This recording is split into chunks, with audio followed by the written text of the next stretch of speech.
Have you ever wondered what it means to be born during a solar eclipse? For centuries, cultures around the world have attached special significance to these rare celestial events.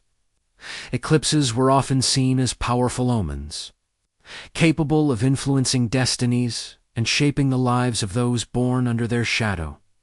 Today, let's explore the fascinating beliefs and astrological interpretations surrounding eclipse babies. Throughout history, a child born during an eclipse was considered extraordinary. In some traditions, they were seen as destined for greatness, possessing a unique connection to the cosmic forces at play.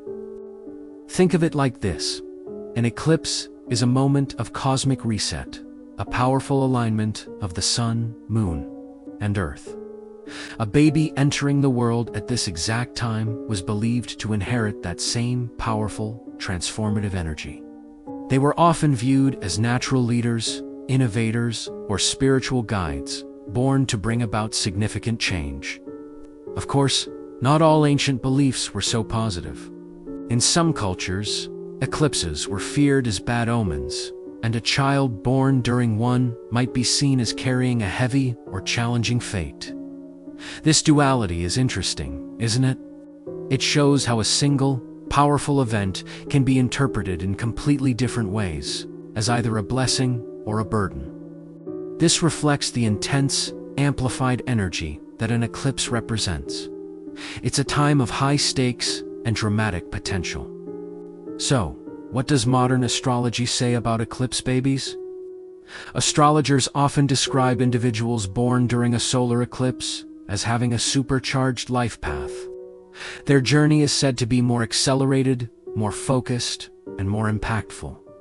The sun in astrology represents our core identity and life force, while the moon governs our emotions and inner world. When they align perfectly during an eclipse, it creates a person with a powerful sense of purpose. They often feel a strong, almost urgent pull towards a specific mission in life. Even if they can't quite articulate what it is from a young age, these individuals are often described as having an old soul quality. They might seem wise beyond their years, possessing a deep understanding of life's complexities. Because their birth chart is so potently activated by the eclipse, they tend to experience major life events and personal transformations more intensely and frequently than others. Their lives are rarely quiet or mundane. They are here to evolve, to challenge norms, and to make their mark on the world. They are often the catalysts for change within their families, communities, and even on a larger scale. But this powerful destiny isn't always easy. Eclipse babies can feel an immense internal pressure to live up to their potential. They might struggle with a sense of restlessness, or a feeling that they are constantly running against time. Learning to harness their intense energy, rather than being overwhelmed by it, is a key life lesson for them. They need to find healthy outlets for their drive and passion, channeling it towards their goals in a sustainable way. Their path is one of self-discovery, learning to balance their powerful inner drive with patience and self-compassion. Ultimately, being born during an eclipse is like being given a special cosmic signature. It suggests a life of significance, purpose, and transformation. Whether you view it through the lens of ancient myth or modern astrology, the message is clear. These are not ordinary souls. They are here to shine brightly, to lead, to innovate, and to leave the world a different place than they found it. What do you think? Do you know anyone born during an eclipse? Share your thoughts in the comments below. Thanks for watching, and don't forget to like and subscribe for more explorations into the mysteries of the cosmos. See you next time. Have you ever found something in your backyard that just didn't belong? A strange rock, an old coin, maybe a lost toy. Well, a family in England found something far more unusual, something that would unravel a story hidden for decades. It all started when they decided to do a bit of gardening, digging up a patch of earth they'd never touched before. Just a few inches down, their spade hit something hard. Not a rock, but something else. Brushing away the soil, they uncovered a small porcelain face staring up at them. It was a doll. But it wasn't just one doll. As they kept digging, they found another, and then another. Each one was carefully wrapped in cloth, almost like they were being put to bed. It was a bit creepy, to be honest. Who buries dolls in their garden, and why? Were they part of some forgotten ritual? Were they meant to be a secret forever? The family was baffled. The dolls were old, clearly from a different era, with painted faces and old-fashioned clothes. They looked like they had been cherished once, but burying them seemed so strange. Driven by curiosity, they decided to do some research. They started by looking into the history of their house, which was built in the early 20th century. They combed through old town records and census data, trying to find out who lived there before them. After a lot of searching, they found a name. A little girl named Mary who had lived in the house during the 1930s. Could she be the owner of the dolls? It was a long shot, but it was their only lead. The real breakthrough came when they connected with a local history group. An elderly member of the group actually remembered Mary and her family. He told them a story that was both heartwarming and heartbreaking. Mary, he said, absolutely adored her dolls. They were her best friends, her constant companions.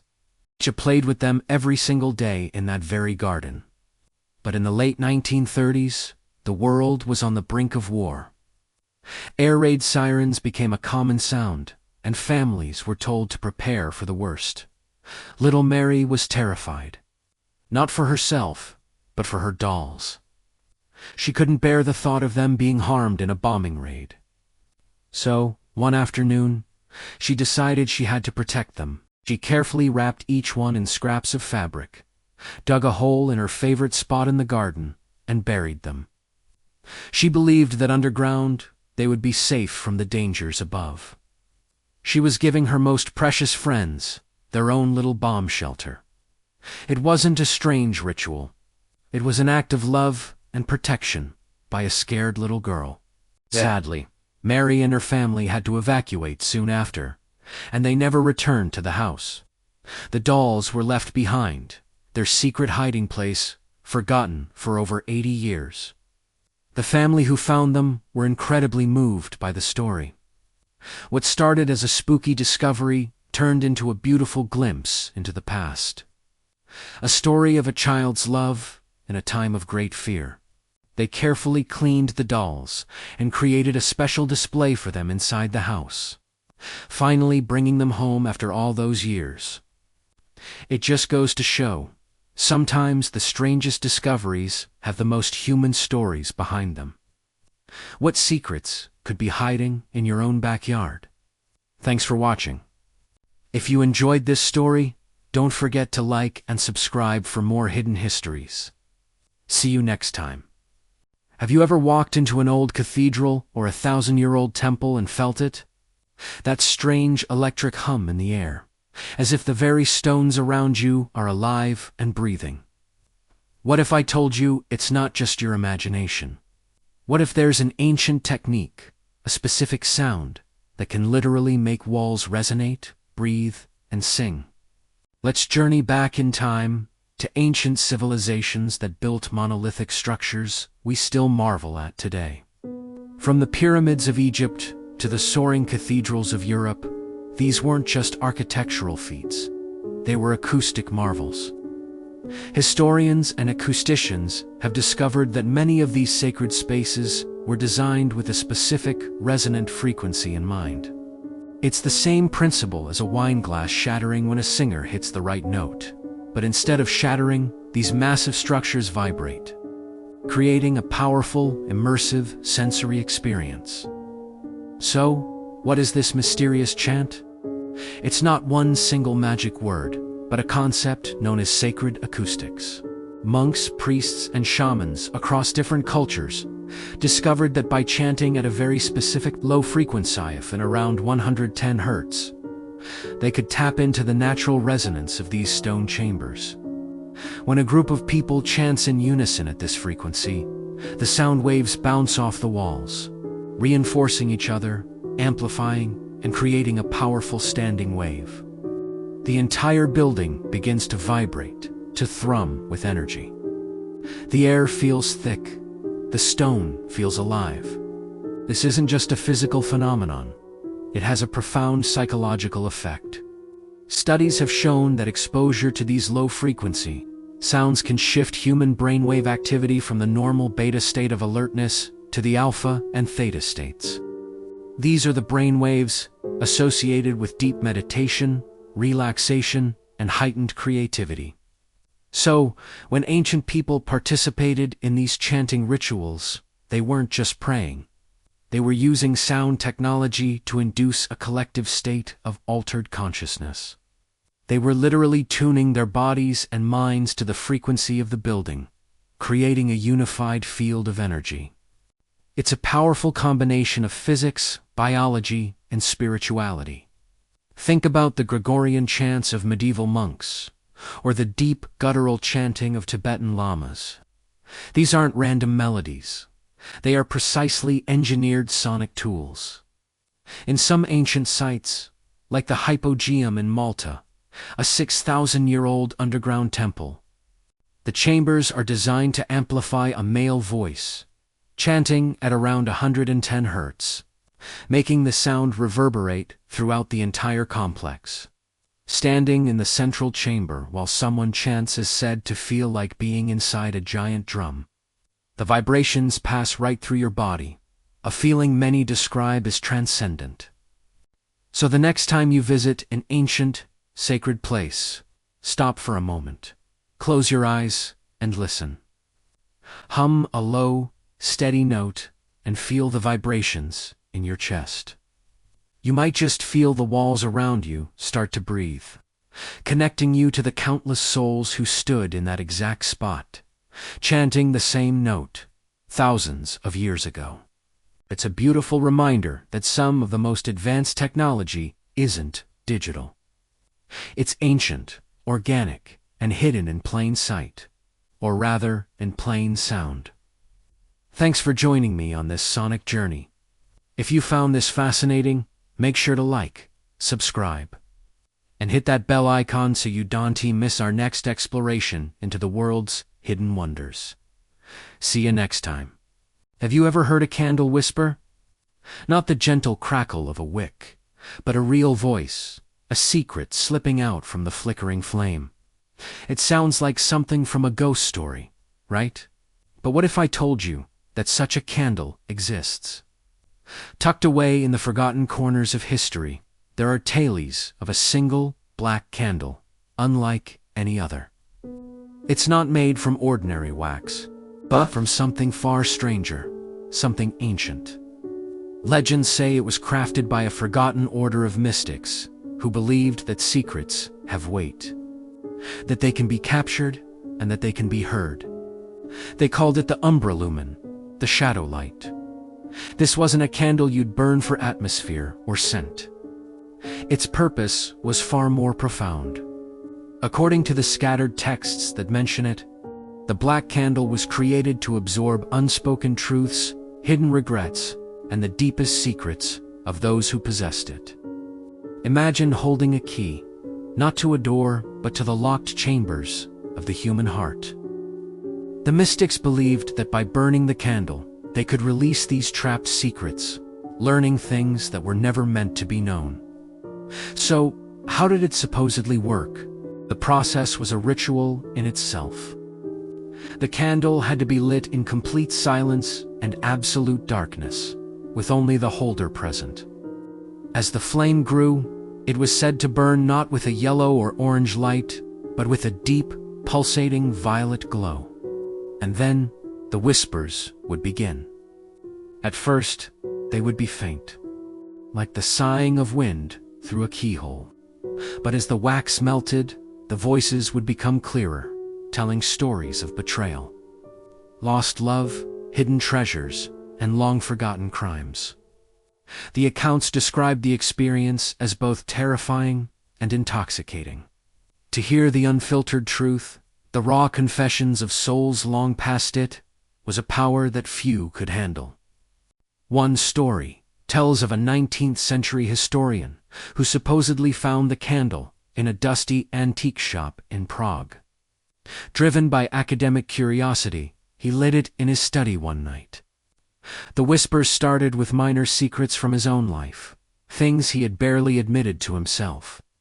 But soon, the voices of previous owners began to emerge, confessing to schemes and conspiracies that could rewrite history books. The historian became obsessed, burning the candle night after night, frantically writing down everything he heard. But there's always a price for forbidden knowledge. The legends warn that the candle doesn't just whisper secrets, it demands them. As you listen, it begins to draw out your own hidden thoughts, pulling them into its dark wax, feeding its flame with your own truth. The historian. His journals end abruptly. The last entry simply reads, "It knows what I did. It's asking for my voice." He was found days later, sitting in his chair, staring at the extinguished candle, unable to speak a single word. His own secrets had been consumed. So, is the black candle that whispers secrets real? Or is it just a powerful myth, a cautionary tale about the dangers of digging too deep into the past? Perhaps some objects are so saturated with human emotion and history that they develop a life of their own. Whether it's fact or fiction, the story of the Umbra Lumen reminds us that some secrets are best left in the dark. What do you think? Would you dare to light the candle? Let me know in the comments below. Thanks for watching, and if you enjoyed this journey into the unknown, be sure to subscribe for more mysteries. Have you ever heard of the curse passed down through a kiss? It's not from a fairy tale, but a chilling, real-life story from my own family history. It all started with my great-great-grandmother, Elara. She was known throughout her village for her kindness and a strange, almost ethereal beauty. But her life took a dark turn when she fell in love with a traveling merchant, a man with eyes as dark as the secrets he kept. He wasn't what he seemed. He was bound by an ancient curse, one that granted him long life, but condemned him to a lonely existence. The curse could only be passed to another through a single, true love's kiss. Desperate to be free, he tricked Elara into falling for him. On a moonlit night, under a weeping willow, he confessed his love and sealed her fate with a kiss. The moment their lips met, she felt a cold dread seep into her bones. The merchant's youth and vitality seemed to drain from him, leaving behind a frail, aged man who crumbled to dust before her eyes. Elara, however, felt a surge of unnatural energy. The curse was now hers. She would not age. She would not fall ill, but she could never again experience the warmth of a loving touch. If she ever kissed someone she truly loved, the curse would pass to them, and she would meet the same fate as the merchant. For generations, the women in my family have carried this heavy burden. They lived long, lonely lives, watching the world change around them, witnessing loved ones grow old and pass away, all while they remained frozen in time. My great-grandmother Lyra tried to break the cycle. She was a scholar and spent decades poring over ancient texts, searching for a loophole, a counterspell, anything. She discovered that the curse was tied to the heart's truest emotion. It couldn't be tricked by a casual peck or a kiss of convenience. It demanded genuine, so deep love. This knowledge didn't free her. It only made her prison more defined. She documented everything she found, hoping a future generation might succeed where she failed. Her journals are filled with sorrowful entries about the men she admired from afar, the love she could never act upon. Then came my grandmother, Serafina. She was a rebel. She refused to live in fear and isolation. She traveled the world, lived a life full of adventure, and loved freely, but never deeply. She built walls around her heart, mastering the art of keeping everyone at a safe, emotional distance. She'd say, You can share your life with people, but never your soul. It was a lonely philosophy, a survival tactic that kept the curse at bay, but left her feeling hollow. She had friends, companions, but never a partner who could see the real her, the woman hidden behind the curse. I remember her as a vibrant yet melancholic figure, always surrounded by people, but utterly alone. Now the story comes to me. My name is Clara. I grew up hearing these tales not as spooky stories, but as cautionary warnings. I've seen the portraits of my ancestors, their youthful faces unchanging through the decades. I hold Lyra's journals and feel the weight of Seraphine's choices. The curse feels like a shadow, always lurking just behind me. I've dated, I've had crushes, but I've always pulled back before things got too serious. Terrified of that one moment of weakness, that one true connection that could seal my fate or doom another. But is a life without love truly a life at all? I've decided I can't live like my grandmother, with a heart of stone. I'm continuing my great-grandmother's research, but with a new perspective. What if the key isn't to avoid love, but to redefine it? What if the cure lies not in breaking the curse, but in transforming it? Maybe a selfless act of love, a different kind of kiss, could change everything. This is my story now, and I refuse to let it end in loneliness. Thank you for listening. If you're intrigued by family secrets and ancient mysteries, be sure to subscribe for the next chapter.